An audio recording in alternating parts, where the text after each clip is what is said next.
মাথা ধরে গেছে, আজকে দেখে এসেছি একটা ভাটের সিনেমা মাস্তি 4।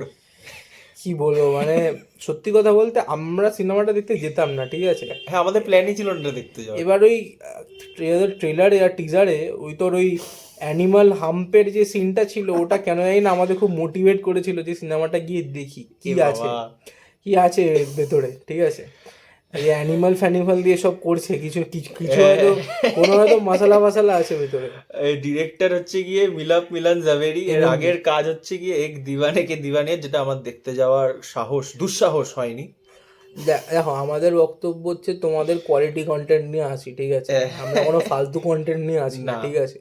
তো বেসিক্যালি এটা আমরা আগে থেকেই বলে দিই, পুরো একটা ভাটের মুভি, ঠিক এটা আছে। একদম মানে এটা adult comedy, brain rot cinema.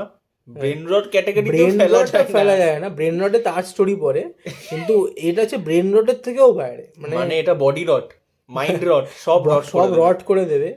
মানে ডায়লগের কোনো মা বাপ নেই, যা খুশি মানে তাই বলে যাচ্ছে, ভুলভাল, মানে যা এখানে খুশি তাই, মানে আপনি কল্পনা করতে পারবেন না হ্যাঁ, যে কিরকম স্টোরি লাইন, কি বাপরে না বাপ। স্টোরি লাইন সেই মাস্তির পার্ট 1 স্টোরিটাই আর কি একটুখানি ওই একই জিনিস কি দেখায়। দেখায়, বাট এদিক ওদিক এমন ভাবে আর ঘুরিয়েছে। ক্যামেরা, ও ক্যামেরা তো বাবা, মানে আমার মনে হয় ফিমেল অ্যাক্ট্রেসদের ক্লিভেজেই রেখে দিতে পারতো। আর ক্যামেরার দরকার নেই কিছু দেখানোর। ও ভাই, মানে যেভাবে মুভিটা যেভাবে দেখানো হয়েছে, it's it's only for backward audience, ঠিক আছে। মানে অদ্ভুত ব্যাপার হচ্ছে কি এই টাইপের, আবার লাস্টে আবার মাস্তি 5-এর অ্যানাউন্সমেন্ট আসছে। মানে ভাই, আমি তো আর মানে মাস্তি সিরিজ একের দেখতে আমে যাবো না। রক্ষে নেই সুগ্রীব দোসর। আমি তো আর ভাই একই সিরিজ যদি কোনো সিনেমা না পড়ে সেই সময়, তাহলে হয়তো দেখতে যেতে পারি, নাহলে আমি সিনেমায় যাচ্ছি না, বেকার ভাই, টাকা নষ্ট ভাই এর থেকে। আর সবচেয়ে খারাপ লাগলো সেটা হচ্ছে 120 বাহাদুরের সিনেমাতে লোক নেই এটাতে ফার্স্ট লোক আছে। প্রথম দিন। আর মাস্তি 4-এর প্রথম দিন দেখি ভালোই লোক, আর্ধেক হল ফুল হয়ে গেছে। অদ্ভুত টাইপের ব্যাপার মানে বা কি, লোকজন। মানে কি বলবো। এর জন্যই আমাদের এখানে কোয়ালিটি কন্টেন্ট আসে না, কারণ কোয়ালিটি কন্টেন্ট তো দেখে না লোকে। ওই যে বললাম না, ব্যাকওয়ার্ড অডিয়েন্স যেহেতু অদ্ভুত। বেশি, এর জন্য এদের জন্যই এই সিনেমাগুলো বানানো হয়। আর আমি, রিতেশ দেশমুখ, হ্যাঁ, বিবেক ওবরয়, আর ওইদিকে কি যেন আফতাব শিবদাসানি কি করে বেড়াচ্ছে সিনেমা জুড়ে। অদ্ভুত টাইপের তুষার কাপুর। আর ফিমেল অ্যাক্ট্রেসদের মানে ফিমেল অ্যাক্ট্রেসদের রাখাই হচ্ছে একটা কারণে, বডি শো করো ক্যামেরার এক্স্যাক্টলি, সামনে। এটা এটা বলতে হয়তো খারাপ শুনতে হয়তো খারাপ লাগছে, কিন্তু ফিমেল ক্যারেক্টারদের রাখাই হয়েছে মেলদের স্যাটিসফ্যাকশনের জন্য, ঠিক আছে। মানে গল্পর তো মা বাপ নেই, গল্পটাও অদ্ভুত টাইপের। ক্যামেরা অ্যাঙ্গেল থেকেই আপনারা বুঝতে হ্যাঁ, হ্যাঁ। পারবেন যে মুভিটা কি শো করতে আর চাইছে, ঠিক ট্রেলার আছে। লেভেল থেকে লোকে বুঝে গেছে এটা কি জিনিস, ওরা ট্রেলার দেখেই লোকে যাচ্ছে, এটা আর দেখতেই যাচ্ছে অবভিয়াসলি যারা যাচ্ছে। অ্যাডাল্ট পেতোই ভাই, কোনো ইয়ে ছিল না। আরশাদ ওয়ারসি কেন এসব কাজ করছে হ্যাঁ, ভগবান এটাই আমার জানে। খুব খারাপ লাগলো, আরশাদ ওয়ারসির মতো একটা এসব কাজ করছে যে জলি এলবি 3 করে মানে এসছে। কি করে বেড়া, যারা নার্গিস ফাকরি কেন আছে, মানে ফিমেল অ্যাক্ট্রেস গুলো কেন আছে, কি দেখে ঠিক সাইন আছে, করেছে তুমি যদি পয়সা। একটা সিনেমা বানাতে চাও, একটা ক্যাজরা একটা অ্যাক্ট্রেস নিয়ে করো।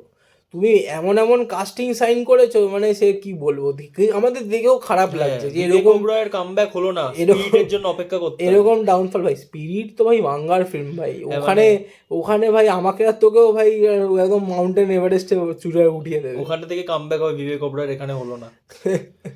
আর কি জানো, আমি দেখছিলাম কি অজয় দেবগনের নাকি ক্যামিও থাকবে, এসব দেখাচ্ছিল আরে ইন্টারনেটে। ও ভাই, আবার ওই সেই আমাদের নেই, কার্তিক আরিয়ানের ক্যামিও ছিল, দে দে প্যার দে টু, একটা হোক্স ছিল, এটাতে হোক্স। নেই কোনো অজয় দেবগনের কোনো ক্যামিও অজয় নেই। দেবগন কিছু নেই। জেনেলিয়ার ক্যামিও আছে।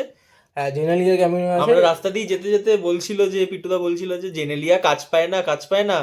রিতেশ দেশমুখ বললো দাঁড়াও দাঁড়াও তোমাকে দেখাচ্ছি, আমি কাজ দিয়েছি আমার মুভিতে। কাজ মানে ওই 10 সেকেন্ডের হ্যাঁ, একটা 10 সেকেন্ড সিকোয়েন্স। গালে চুমু খেলো চলে গেল।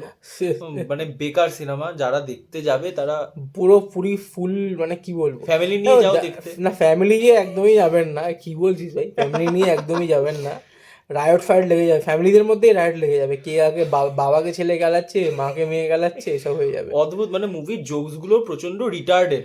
রিটার্ডেড মানে, আরে কিছু কিছু জোকস ফানি, যেগুলো হ্যাঁ, আমাদের বলতে হবে, কিছু কিছু ফানি, আর ম্যাক্সিমাম জোকস মানে হচ্ছে ফালতু, মানে ফালতু মানে খুব ওল্ড হ্যাঁ, জোকস, আর মানে কিছু কিছু কিছু হাসি জায়গায় পাচ্ছে হাসি না। পায়, কিছু কিছু জায়গায় হাসি পায়, কিছু কিছু হ্যাঁ, পোর্শনে। কিছু কিছু পোর্শনে ওগুলো কমেডি মুভিতে থাকে। তবে একটা পজিটিভ পয়েন্ট হচ্ছে কি আমার যেটা ভালো লেগেছে, সেটা হচ্ছে কি এখানে ভিএফএক্স এর কাজ। হ্যাঁ, কান্তারা আর কোথায়, মাস্তি 4-এর ভিএফএক্স কিন্তু আসল অ্যানিমেল ভিএফএক্স। এই বাঘটা, আমার তো মনে হচ্ছিল ওটা কান্তারার ওই বাঘটাই চলে এসছে। মারাত্মক ভিএফএক্স এর কাজ। কি সব বলছিস ভাই, এসব বলিস না অডিয়েন্সদের, এরা সত্যি সত্যি চলে যাবে, তারপর গিয়ে দেখবে এখানে যে এমন ভিএফএক্স বেরিয়েছে, চোখ ফোক থেকে মনে রক্ত হচ্ছে বেরিয়ে ওই যাচ্ছে। ইউনিটি গেম আছে না, ওখানে দেখবেন একটা ভিডিও গেম পাওয়া যেত আগে, ফোনের মোবাইল গেম, ওইখানের ভিএফএক্স দেওয়া বাঘ খরগোশ, ওরা ভুলভাল কাজ করছে রিতেশ দেশমুখের সাথে।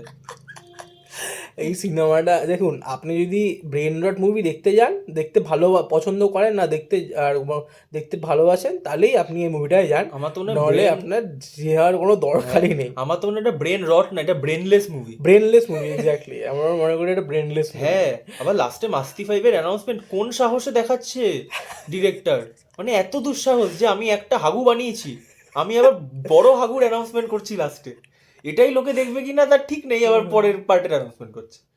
অদ্ভুত, এই দুঃসাহসকে আমরা স্যালিউট জানাই। এক্স্যাক্টলি। তাহলে কত রেটিং দিবি? এটার রেটিং আমার জন্য 1, মানে দিতে হয় জোর করে, নিজেকে পুশ করলাম। আমি দেবো -1। অদ্ভুত সিনেমা, আর যে জোকস গুলো, নোংরা নোংরা জোকস, নোংরা সিনেমা, একদম ফালতু যাকে বলে। বাড়িতে যদি বোর লাগে, বাড়িতে গার্লফ্রেন্ড আনতে পারছো না, হলে নিয়ে যাও, দেখো, এমনিও সিনেমা দেখে কোনো লাভ নেই। ঠিক আছে, তাহলে হ্যাঁ। আবার দেখা হচ্ছে অন্য কোনো ভালো ভিডিওতে, ভালো ভালো সিনেমার film এ। ভিডিওতে। এটাতে একদমই ভালো ফিল্ম না, আমরা ইচ্ছা করে গেছিলাম। ঠিক এটাতে আছে? জেনেই গেছিলাম যে এটা মাথা নষ্ট জিনিস, আমরা হ্যাঁ। মাথা নষ্ট জিনিস একটু দেখি, অনেকদিন তো ভালো দেখলাম, হ্যাঁ, তার স্টোরি পথে ভালো কি বাজে কিছু দেখি না। চলো, চলো টাটা। টাটা।